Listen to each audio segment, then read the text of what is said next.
Aku pulang.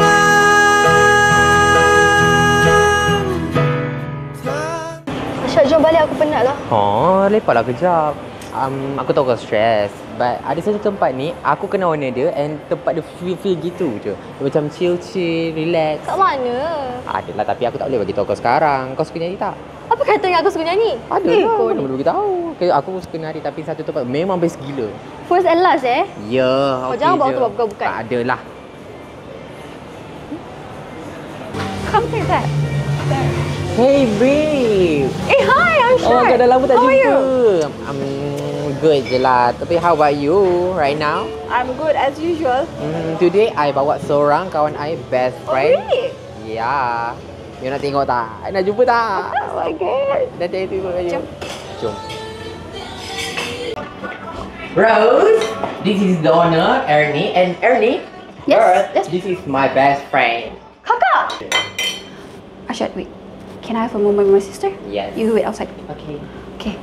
Dek. It's okay. You relax. Apa kau bawa ke sini, Kak? This is my place. Tak, kau tipu mak kat kamu. Pakai tutup lintuk. Bukan tipu. Tak sangka lah kerja kau macam ni, Kak. Kau dengar apa aku nak cakap Kak? dulu? Tak. Dah, Kak. Aku tak cakap apa-apa yang kau cakap dengan mak ayah sendiri. Kau dengar apa aku nak cakap? Asyad, jom. Dek! Jom.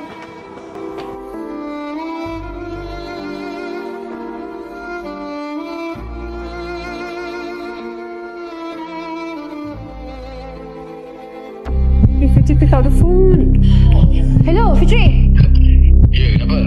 Fitri, kau tahu tak adik kau datang kelab aku tadi? Kau ni biar betul. Yes, dia datang dengan kawan dia si lembut tu. Lepas tu macam mana sekarang? Aku tak tahu Fitri. Aku rasa kau pergi tutup mulut dia. Aku tak tahu apa kau nak buat. You just do whatever you want. Aduh, budak ni memang menyusahkan lah. Tak apa, nanti aku ajar dia. Yes, Fitri. Aku tak boleh. Aku tak nak mak sampai ayah tahu pasal benda ni kantor habis aku. Sekarang ni kau relax. Kau biar aku settle kan? No, Fitri. Kau pergi sekarang. Kau pergi cepat, okay? Okay, bye.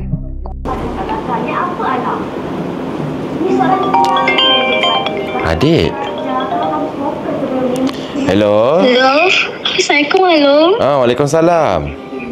Halo, sihat ke? Alhamdulillah. Adik sihat? Alhamdulillah, sihat. Alu dah makan? Dah. Adik kenapa ni, okey ke tak ni? Okey je. Asyik rindu Alu. Ibu ayah sihat tak? Ibu ayah sihat.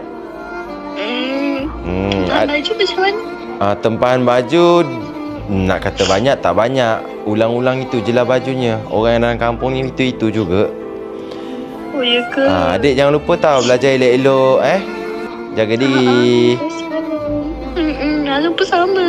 Okey. Aku dulu Okey, bye. Assalamualaikum. Bye.